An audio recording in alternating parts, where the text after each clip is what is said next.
কমলাক্ষ রয়েছেন আমাদের সঙ্গে, আমাদের প্রতিনিধি সরাসরি স্বাস্থ্য ভবনের সামনে থেকে। কমলাক্ষ, কাজে কখন যোগ দেবেন জুনিয়র চিকিৎসকরা, এই প্রশ্ন এখন সামনে। গতকাল আমরা দেখলাম দীর্ঘক্ষণ বৈঠক, তারপরে আজকে শুনানি দেখলাম, আজকে শুনানিতেও এই কাজে যোগদানের বিষয়টি উঠে আসে। তাহলে এবার বিকেল 3টে বা 4টের পরে কি পুরো বিষয়টি স্পষ্ট হবে?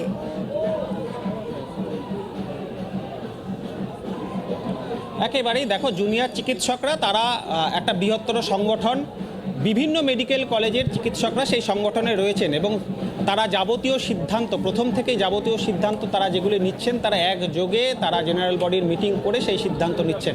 গতকালের কালীঘাটের বৈঠকের পরেও যে বৈঠকে জুনিয়র ডাক্তাররা যে দাবি দাওয়াগুলি করেছিলেন তার একটা বড় অংশ রাজ্য সরকার মেনে নেওয়ার পরেও তারা কিন্তু জেনারেল বডি বৈঠকের পর তারা সংবাদ মাধ্যমের সামনে তাদের বক্তব্য জানান। আজকে সুপ্রিম কোর্টে শুনানির সময় আমরা দেখি জুনিয়র চিকিৎসকদের আইনজীবী তিনি বলেন যে একটা ফিয়ার সাইকোসিস কাজ করছে, এখনো ভয় রয়েছে, কারণ ঘটনার দিন যারা যারা সেখানে ছিল তাদেরকে এখনো, ঘটনার সঙ্গে যারা যুক্ত তাদেরকে এখনো হাসপাতালে দেখা যাচ্ছে, ঘোরাঘুরি করছে, একটা ভয় কাজ করছে কোট আনকোট চিকিৎসকদের মধ্যে, জুনিয়র চিকিৎসকদের মধ্যে। তোমার সঙ্গে আমি দেখতে পাচ্ছি জুনিয়র চিকিৎসকরা রয়েছেন, তারা কি বলছেন? কারণ মুখ্যমন্ত্রী মমতা বন্দ্যোপাধ্যায় আশ্বস্ত করেছেন, তাদের দাবি দেওয়ার অনেকটা মেনে নেওয়া হয়েছে, এখনো কি ভয় কাজ করছে, কি বলছেন তারা?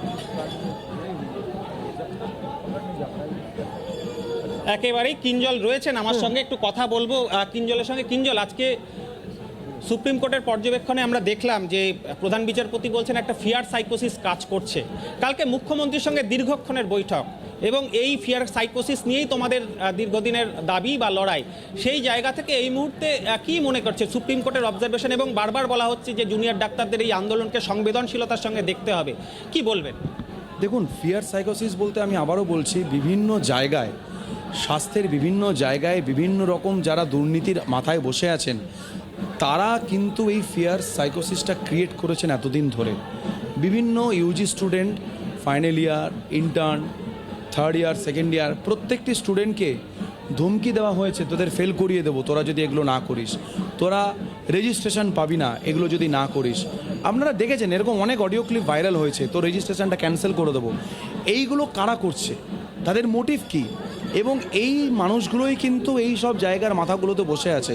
স্বাস্থ্য ভবনে, মেডিকেল কাউন্সিল যদি দেখি, মেডিকেল কাউন্সিলেও এই সমস্ত মানুষজন বসে আছে। তাই আমরা কালকে মুখ্যমন্ত্রীকে বলেছি যে মেডিকেল কাউন্সিলে এই যে আপত্তিকর নামগুলো আসছে তারা প্রত্যেকেই কিন্তু মেডিকেল কাউন্সিলের মেম্বার, তাই ইমিডিয়েটলি মেডিকেল কাউন্সিলটাকে রিজলভ করা ইজ ভেরি ইম্পর্টেন্ট। উনি ওটা বলেছেন, ওনার হাতে খুব একটা নেই, যতটা উনি পারবেন উনি বলেছেন আমি দেখছি।